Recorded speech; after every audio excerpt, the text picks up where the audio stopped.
सो बेटा अभी ये क्वेश्चन 17, ऑब्टेन एन एक्सप्रेशन यानी formula for binding energy of a satellite यानी formula revolving in circular orbit round the earth.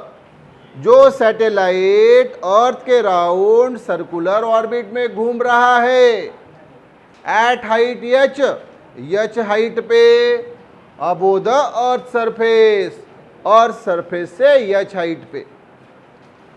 तो ऐसे सैटेलाइट की हमें बाइंडिंग एनर्जी फाइंड करनी है। बहुत इंपॉर्टेंट क्वेश्चन। तो पहले फिगर देखो, ये हमारी अर्थ है, अर्थ का सेंटर सी, अर्थ का रेडियस कैपिटल आर, अर्थ का मास कैपिटल एम। सैटेलाइट जो साइंटिस्ट बनाते हैं तो पहले वो अर्थ के सरफेस पे ही बनाया जाता है, फिर उसको एच हाइट तक रेज किया जाता है और इस हाइट पे पहुंचने के बाद मैंने आपको बताया ये एच हाइट जियोस्टेशनरी सैटेलाइट के लिए 36,000 किलोमीटर होती है। वहाँ पे फिर इस सैटेलाइट को गोल सर्कुलर ऑर्बिट में घुमाया जाता है वीसी इस क्रिटिकल वेलोसिटी से। तो वीसी ये क्रिटिकल वेलोसिटी है उस सैटेलाइट की जो कि ये सर्कुलर ऑर्बिट में वो घूमता है। ये जो सैटेलाइट है इसका मास स्मॉल एम और अभी ये रिवॉल्व हो रहा है, मतलब ये रेस्ट पोजीशन में नहीं है, मतलब ये मोशन में है। तो ये हमारी अर्थ और ये सर्कुलर ऑर्बिट ऑफ सैटेलाइट, ये वाला सर्कुलर ऑर्बिट ऑफ सैटेलाइट। तो इसी सैटेलाइट की हमें बाइंडिंग एनर्जी फाइंड करनी है। मैंने ऑलरेडी आपको बताया कि ये बाइंडिंग एनर्जी हमें 4 स्टेजेस में फाइंड करनी है। पहले फाइंड करनी होती है काइनेटिक एनर्जी उस सैटेलाइट की, फिर फाइंड करनी होती है पोटेंशियल एनर्जी, फिर ये काइनेटिक एनर्जी और पोटेंशियल एनर्जी की प्लस की तो मिलती है टोटल एनर्जी, और फिर इस टोटल एनर्जी का माइनस किया तो मिलती है बाइंडिंग एनर्जी। क्लियर रे बाबू? यस। तो फिर अभी हम पूरी कहानी step by step point to point लिखेंगे। फिगर हमारे सामने है। तो पहला पॉइंट देखो, पहला पॉइंट कंसीडर ए सैटेलाइट। एक सैटेलाइट विचार में लो revolving in a circular orbit around the earth. तो consider a satellite of mass small M revolving in a circular orbit around अर्थ।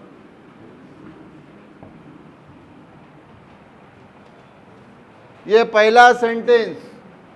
अब दूसरा, ये नॉमिनेशंस जो है वो मेंशन करेंगे।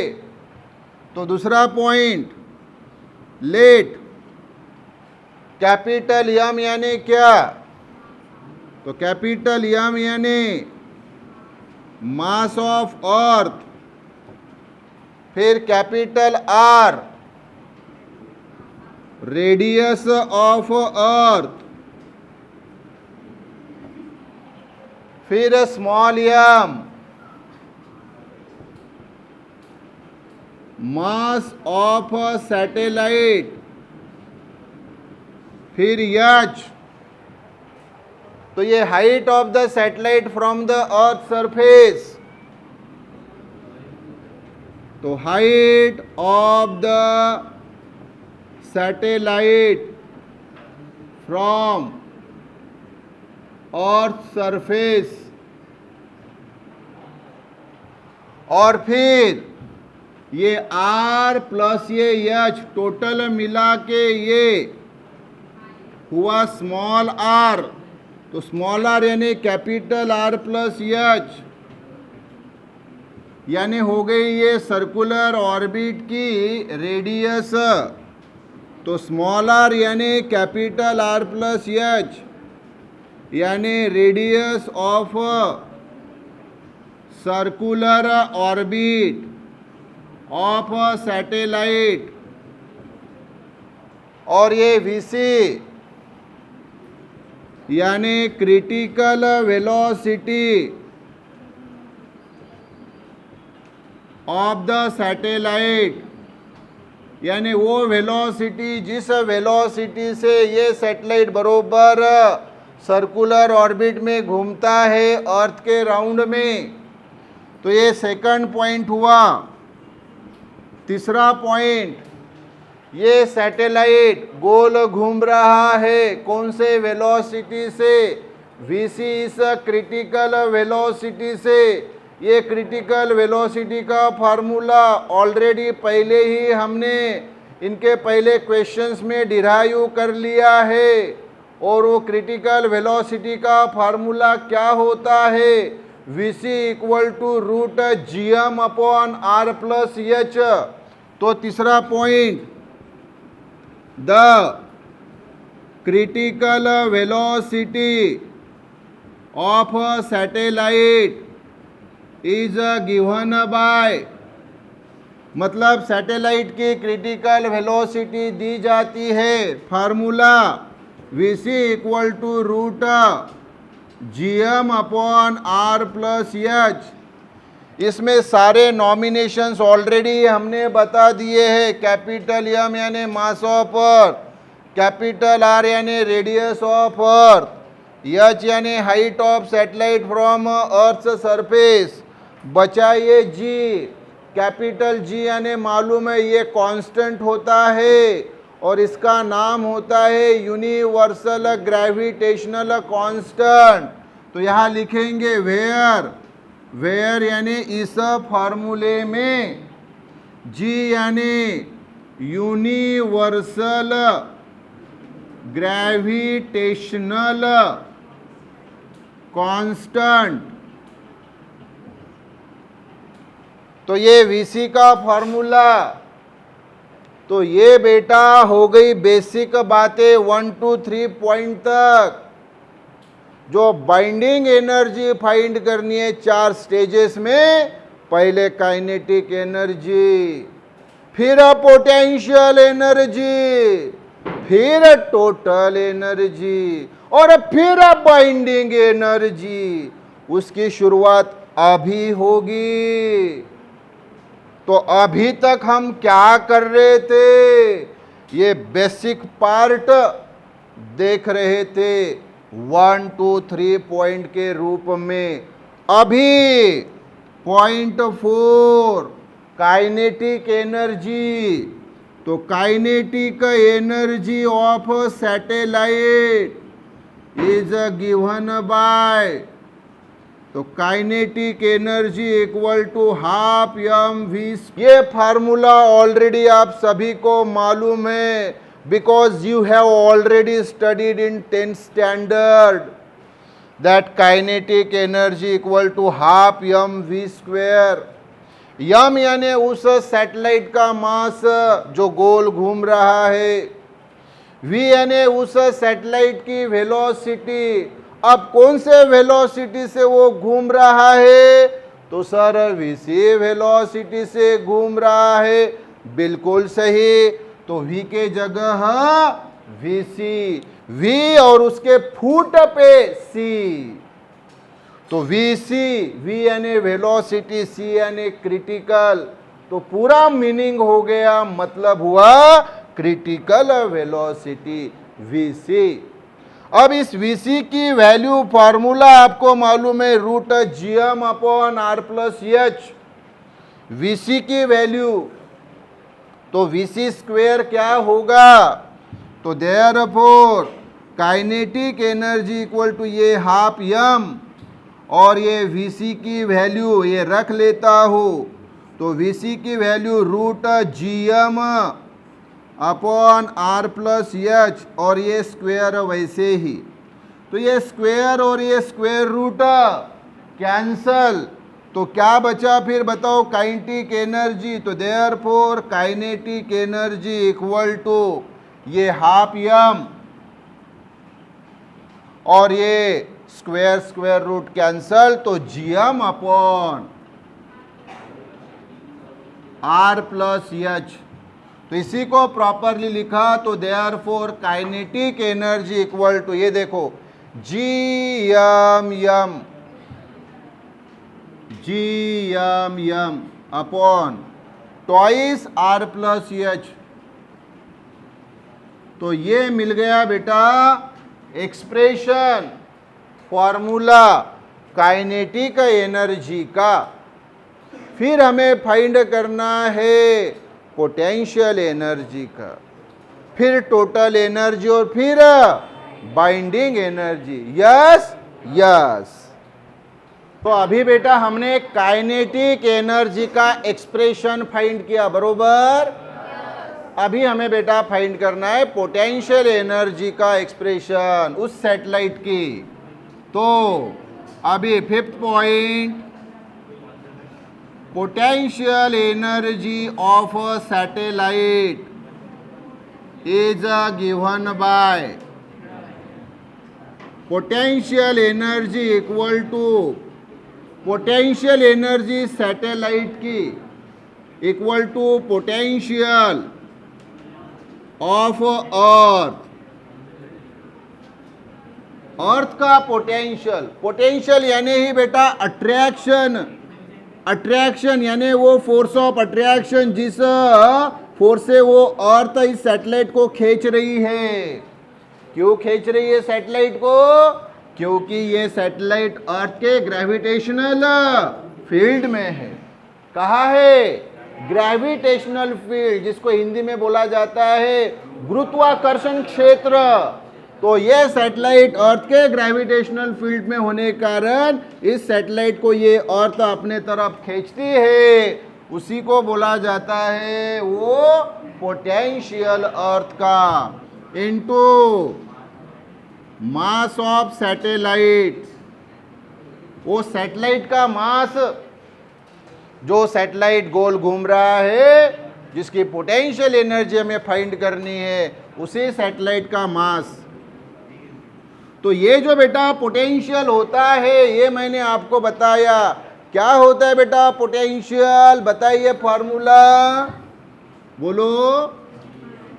GM अपॉन, और या माइनस साइन, माइनस क्यों? अट्रैक्शन के लिए, क्योंकि अर्थ इस सैटेलाइट को क्या कर रही है? अपने तरफ अट्रैक्ट कर रही है। इनटू ये सैटेलाइट का मास स्मॉल m, तो ये हो गया बेटा minus GM upon R plus H, और ये पोटेंशियल एनर्जी उस सैटेलाइट की। तो देखो दूसरी भी हमें एनर्जी मिल गई। पहली मिल गई काइनेटिक एनर्जी और दूसरी मिल गई पोटेंशियल एनर्जी। अभी बेटा तीसरी है दूसरी टोटल एनर्जी। तो total energy of satellite is given by, तो total energy equal to kinetic energy plus potential energy. तो काइनेटिक एनर्जी अभी हमने फाइंड की थी, क्या थी बेटा काइनेटिक एनर्जी? बोलो। GM upon twice R plus H, GM upon twice R plus H. ये प्लस पोटेंशियल एनर्जी क्या है? This minus GM upon R plus H. तो ये GM upon twice R plus H plus into minus minus, और ये GM upon R plus H. तो बेटा यहां से अगर आप देखेंगे तो कॉमन क्या निकलता है, तो आप बोलेंगे sir G M M upon R plus H यहाँ भी है, G M M upon R plus H यहाँ भी है, तो ये कॉमन निकलेगा बेटा। तो बचा क्या, तो यहाँ बचा अपॉन 2 यानी 1 अपॉन 2 माइनस यहाँ कुछ भी नहीं बचा मतलब 1 बचा। तो ये बेटा G M M upon R plus H और हाफ माइनस 1 यानी बेटा माइनस हाफ होता है। क्या होता है, या आप क्रॉस मल्टीप्लिकेशन भी करके देखेंगे, ये 1 वैसे ही माइनस वैसे ही 2 इंटू 1 2 अपॉन 2, तो 1 माइनस 2 अपॉन 2 यानी माइनस 1/2। क्रॉस मल्टीप्लिकेशन से भी आएगा या सादे इससे भी आएगा। क्लियर, ये तो सादा ही है, हाफ माइनस 1 यानी माइनस हाफ। तो ये क्या आ गया बेटा बताओ बरा, तो ये minus G M M into 1 यानी जी एम एम वैसे ही, ये ट्वाइस ये आर प्लस एच, तो ये आ गई बेटा टोटल एनर्जी। किसका एक्सप्रेशन मिला बेटा हमें, टोटल एनर्जी का। किसका एक्सप्रेशन मिला बताइए, टोटल एनर्जी। अभी हमें क्या फाइंड करनी है, बाइंडिंग एनर्जी। तो यहां बताता हूं, तो 7th पॉइंट क्या, binding energy of satellite is given by, तो binding energy equal to minus total energy. तो ये बाइंडिंग एनर्जी वैसे ही, ये माइनस वैसे ही, और टोटल एनर्जी ये है बेटा, तो minus G M M upon twice R plus H. तो therefore binding energy equal to minus minus plus ये G M M upon twice R plus H. तो ये आ गया बेटा एक्सप्रेशन। क्या आ गया, ये एक्सप्रेशन आ गया। क्या आ गया ये, हाँ, तो this is the expression for binding energy of satellite. अब इसकी बाइंडिंग एनर्जी की डिपेंडेंसी हमें बतानी है। क्या बतानी है, डिपेंडेंसी की बाइंडिंग एनर्जी किसके ऊपर डिपेंड होती है। तो बाइंडिंग एनर्जी बेटा ये जो इसमें टर्म छुपे हुए हैं उसी के ऊपर डिपेंड होती है। तो इसमें ये G M M R H इसके ऊपर, तो जी तो बेटा कांस्टेंट है, यूनिवर्सल ग्रेविटेशनल कांस्टेंट। वो कांस्टेंट होने के कारण उसको कंसीडर करने का नहीं। तो बाकी कौन रे बेटा, कैपिटल एम यानी अर्थ का मास, स्मॉल एम यानी सैटेलाइट का मास, कैपिटल आर यानी अर्थ का रेडियस, एच यानी वो हाइट। इनके ऊपर ये बाइंडिंग एनर्जी डिपेंड है। तो फिर सामने का पॉइंट लिखेंगे हम 8 नंबर का, कि binding energy of satellite depends upon, हाँ, तो पहला कौन, ए कैपिटल एम यानी रे mass of earth, B R यानी रेडियस ऑफ अर्थ, तीसरा small M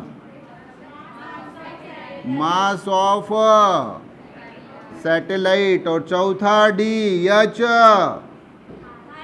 height of satellite, satellite की हाइट अबो द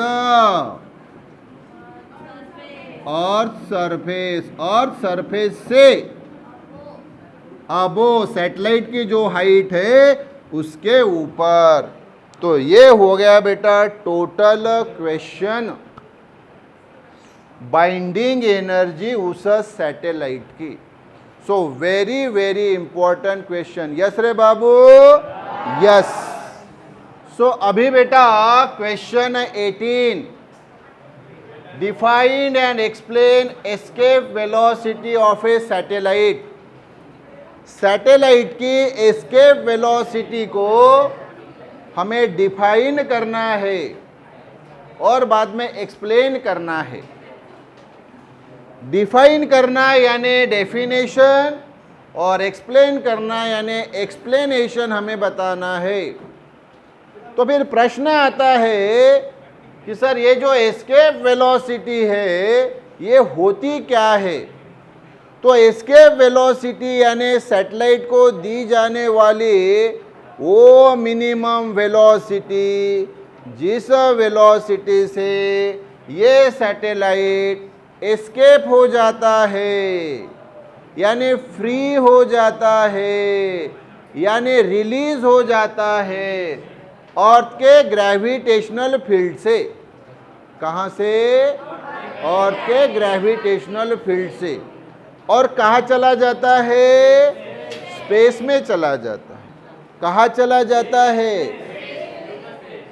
और जैसे वो स्पेस में चला गया, जैसे वो स्पेस में चला गया तो फिर वो अर्थ के कंट्रोल में नहीं रहेगा।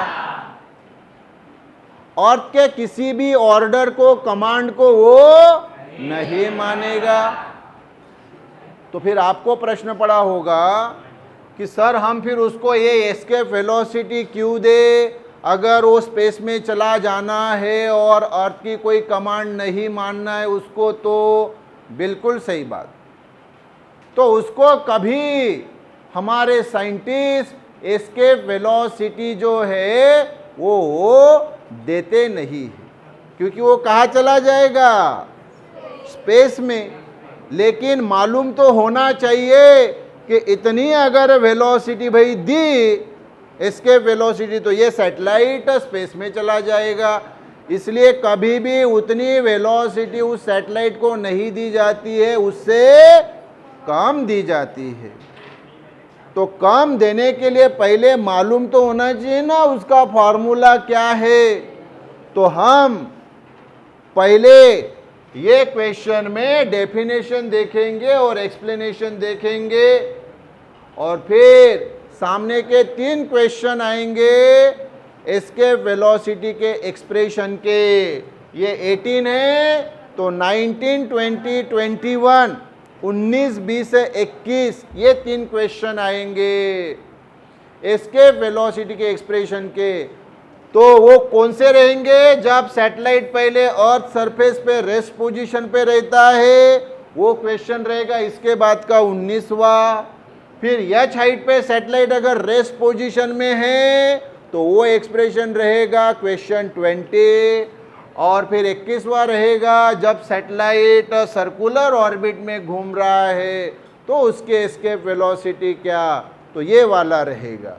तो अभी ये फिगर जो ऑलरेडी मैंने आपको बताई है कि ये हमारी अर्थ, ये सैटेलाइट पहले अर्थ के सरफेस पे है, फिर उसको हम एच हाइट तक लेके जाते हैं हमारे साइंटिस्ट और फिर उसको सर्कुलर ऑर्बिट में घुमाते हैं क्रिटिकल वेलोसिटी से। हाँ, और यही क्रिटिकल वेलोसिटी को अगर सामने बढ़ाया जाए, इसी क्रिटिकल वेलोसिटी को अगर सामने बढ़ाया जाए, इसकी वैल्यू और बड़ी की जाए तो मिलता है VE यानी एस्केप वेलोसिटी। और ये V से वो कहाँ चला जाता है रे बाबू? स्पेस में चला जाता है। कहाँ चला जाता है? भेजना है क्या हमें उसको स्पेस में? भेजना है क्या उसको अर्थ के ग्रेविटेशनल फील्ड से बाहर? नहीं। क्लियर? तो फिर पहले डेफिनेशन, तो ये जो डिफाइन बोला तो डेफिनेशन, तो क्या आएगी एस्केप वेलोसिटी की डेफिनेशन? तो the minimum velocity given to the satellite so that it escapes from the Earth's gravitational field into space। कहाँ से escape हो जाए? अर्थ के ग्रेविटेशनल फील्ड से और कहाँ चला जाए, स्पेस में, is called the escape velocity of the satellite. तो देखो definition, the minimum velocity given to the satellite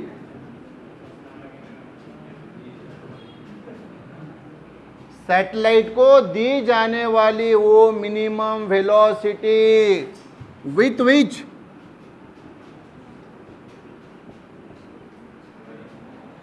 यानी जिसके द्वारा, विथ विच इट यानी वो satellite, it escapes from the earth's gravitational field, जिससे कि वो अर्थ के ग्रेविटेशनल फील्ड से एस्केप हो जाए। एस्केप हो जाए यानी फ्री हो जाए यानी रिलीज हो जाए। वो तीन शब्द मैं पहले यहाँ लिख के रख देता हूँ। एस्केप होना यानी ही फ्री होना यानी ही रिलीज होना, तीनों में से कोई भी शब्द यूज कर सकते हैं, एक ही बात है। तो फिर से बताओ, the minimum velocity given to the satellite, satellite को दी जाने वाली वो मिनिमम वेलोसिटी विथ विच जिसके द्वारा इट यानी वो satellite escape from the earth gravitational field, earth के ग्रेविटेशनल फील्ड से एस्केप हो जाता है, इज कॉल्ड, या एक शब्द ऐड कर देता हूं, एंड गोज टू स्पेस, और कहा चला जाता है, स्पेस में, इज कॉल्ड एज, उसको बोला जाता है, is called as escape velocity of the satellite, उसको बोला जाता है उस सैटेलाइट की एस्केप वेलोसिटी। अब ये किससे डिनोट की जाती है, वी से, तो it is denoted by VE, किससे डिनोट की जाती है वो, वी से, वीई, वी यानी वेलोसिटी, ई यानी एस्केप, तो पूरा मतलब क्या हुआ, वीई एस्केप वेलोसिटी। तो सर डेफिनेशन हो गई। अब सर एक्सप्लेनेशन, हाँ एक्सप्लेनेशन, तो देखो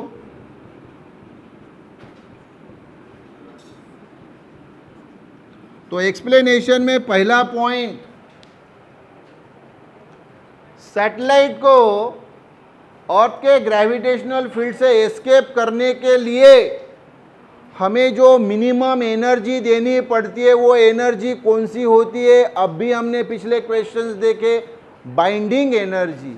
क्या होती है, बाइंडिंग एनर्जी, क्लियर क्या, उसको अगर क्या करना है, हमें एस्केप कराना है, क्या कराना है, एस्केप कराना है, तो हमें क्या करना पड़ेगा, उसको देनी पड़ेगी, कितनी एनर्जी देनी पड़ेगी, बाइंडिंग एनर्जी। तो देखो पहला पॉइंट,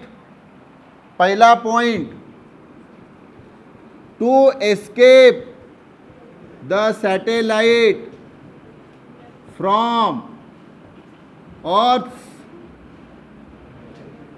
ग्रेविटेशनल फील्ड, अर्थ के ग्रेविटेशनल फील्ड से अगर सैटेलाइट को एस्केप कराना है, क्या करना है, सैटेलाइट को एस्केप, तो the minimum energy given to the satellite, satellite को दी जाने वाली मिनिमम एनर्जी शुड बी होनी चाहिए, शुड बी बाइंडिंग एनर्जी, क्या होनी चाहिए रे, यानी अगर सैटेलाइट को क्या करना है, एस्केप कराना है, तो उसको कम से कम कितनी एनर्जी देनी चाहिए, बाइंडिंग एनर्जी। अच्छा, ये बाइंडिंग एनर्जी हम कौन से स्वरूप में, कौन से फॉर्म में देंगे? काइनेटिक एनर्जी के फॉर्म में, क्योंकि काइनेटिक एनर्जी में मोशन है। क्या है? अरे तो उसको एस्केप होने के लिए दौड़ना पड़ेगा ना, भागना पड़ेगा ना। आपके सामने अगर शेर आया तो आपके पास जो एनर्जी है किस में यूज करेंगे? उसको उसके साथ लड़ने के लिए। उसके साथ अगर लड़े तो हो गया काम। तो फिर एनर्जी किसके लिए यूज करनी पड़ेगी? जितनी भी पूरी एनर्जी है वहां से भागने के लिए, है ना? यही सही तरीका है। तो ये भी सैटेलाइट को एस्केप कराने के लिए जो वेलोसिटी देनी पड़ेगी वो कौन से स्वरूप में? काइनेटिक एनर्जी के स्वरूप में, क्योंकि काइनेटिक एनर्जी में क्या है? मोशन। क्या है? हाँ, तो दूसरा point, this binding energy is given to the satellite. ये बाइंडिंग एनर्जी सैटेलाइट को दी जाती है। कौन से फॉर्म में, कौन से रूप में? In the form of kinetic energy. कौन से रूप में दी जाती है? काइनेटिक एनर्जी के रूप में। कौन से रूप में? काइनेटिक एनर्जी के रूप में। काइनेटिक एनर्जी के रूप में देनी पड़ती है। कौन से रूप में? बोलो फिर से। हाँ, तो फिर देखो, वेन, अब बरोबर ध्यान दो, जब ये बाइंडिंग एनर्जी बरोबर कितनी हो जाती है रे? यानी जब ये काइनेटिक एनर्जी कितनी हो जाती है, बाइंडिंग एनर्जी इतनी, तो फिर सैटेलाइट कौन से वेलोसिटी से भागता है? बोला एस्केप वेलोसिटी से, और अर्थ के ग्रेविटेशनल फील्ड से फ्री हो जाता है। और कहाँ चला जाता है? स्पेस में। लेकिन मैं फिर से बता रहा हूँ, साइंटिस्ट ऐसा करते हैं क्या? नहीं, क्योंकि ऐसा किया तो करोड़ों रुपए वो सैटेलाइट के ऊपर लगाए हुए वेस्ट चले जाएंगे। क्या चले जाएंगे? वेस्ट चले जाएंगे। तो उनको हमेशा वेलोसिटी, सैटेलाइट को एस्केप वेलोसिटी से कम दी जाती है। तो देखो, when this kinetic energy equal to the binding energy, जब ये काइनेटिक एनर्जी बरोबर कितनी बन जाती है? बाइंडिंग एनर्जी इतनी, then the satellite escapes, satellite escape हो जाता है। कहां से? From the earth gravitational field, earth के ग्रेविटेशनल फील्ड से एस्केप हो जाता है, एंड गोज टू स्पेस। और कहा जाता है कौन से वेलोसिटी से? With escape velocity v। कौन से वेलोसिटी से? एस्केप वेलोसिटी से। कहाँ चला जाता है? स्पेस में चला जाता है। क्लियर क्या? हाँ, तो ये तीनों पॉइंट मुझे 1 मिनट के अंदर बता दो एक्सप्लेनेशन के। बताओ फिर से। क्या? To escape the satellite, satellite को एस्केप कराने के लिए from earth gravitational field, earth के ग्रेविटेशनल फील्ड से, the minimum energy given to the satellite, satellite को दी जाने वाली मिनिमम एनर्जी, कम से कम energy should be binding energy. क्या होनी चाहिए? मिनिमम एनर्जी, बाइंडिंग एनर्जी इतनी होनी चाहिए, तो ही वो क्या हो जाता है? एस्केप हो जाता है। हाँ, तो this binding energy is given to the satellite, ये बाइंडिंग एनर्जी सैटेलाइट को दी जाती है। कौन से स्वरूप में, कौन से फॉर्म में? In the form of kinetic energy. इसमें इन द फॉर्म ऑफ ये फ्रेज है, इन द फॉर्म ऑफ यानी के स्वरूप में। कौन से फॉर्म में? इन द फॉर्म ऑफ यानी के स्वरूप में। कौन से स्वरूप में दी जाती है? काइनेटिक एनर्जी के स्वरूप में। और तीसरी बात, जब ये काइनेटिक एनर्जी कितनी हो जाती है रे? When this kinetic energy becomes equal to the binding energy. जब वो काइनेटिक एनर्जी बाइंडिंग एनर्जी इतनी हो जाती है, then the satellite escape from the earth gravitational field. तो सैटेलाइट अर्थ के ग्रेविटेशनल फील्ड से चला जाता है, कहा? स्पेस में। हाँ, तो वही, एंड गोज टू स्पेस। कौन से वेलोसिटी से रे? With escape velocity v। Clear रे बाबू? यस। तो ये हो गया डेफिनेशन और explanation escape velocity of satellite का। क्लियर? यस।